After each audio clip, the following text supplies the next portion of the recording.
आता हिवाळा आला की काही ना काहीतरी गरम खायला सगळ्यांनाच आवडतं. आता त्यातल्या त्यात आता लेकरं आले तर स्कूलवरून त्यांना काही ना काहीतरी पाहिजेच असतं. तर म्हटलं काहीतरी हेल्दी आणि टेस्टी बनवून देऊया आता दोघांना खायला. तर इथं मी गुळाचा शिरा बनवायला घेतला होता. इतर रवा आणि तूप टाकून छान रव्याला भाजून घेतलं. आता रवा भाजल्यावर इकडे एक साईडला गरम पाण्यामध्ये गूळ टाकून ठेवलं होतं मी गॅसवर, जेणेकरून गूळ असं छान मेल्ट होऊन जाईल पाण्यामध्ये. त्यानंतर इथं ब्राऊन होजोपत्र भाजून घ्यायचं आहे. जास्तच भाजते मी थोडंसं शिऱ्यासाठी, त्याने छान लागतं, टेस्टी होतं. एकदम ब्राऊन कलर याच्यापत्र भाजून घेतला रव्याला. त्यानंतर ते पाणी ॲड करून टाकलं गुळाचं त्याच्यामध्ये. आता हे साखरेचं पण केलं असतं, पण साखरेपेक्षा गुळ कधीही बरं, म्हणून मी जास्ती करून गुळच देण्याचा प्रयत्न करते लेकरांना. तर छान असं पूर्ण बनवून रेडी झाला होता आपला शिरा. तरीसुद्धा आता थोडंसं तूप सुटलं नव्हतं, त्यामुळे थोडं एक 5-10 मिनटं तसंच झापून ठेवलं. 10 मिनिटानंतर उघडल्यावर असं काही दिसत होतं, एकदम पूर्ण चौकून तूप सुटलं होतं.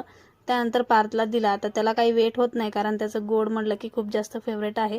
तर असा होता माझा आजचा दिवस. आवडला असलं तर लाईक, शेअर, सबस्क्राईब करायला विसरू नका. Thank you so much for watching my video.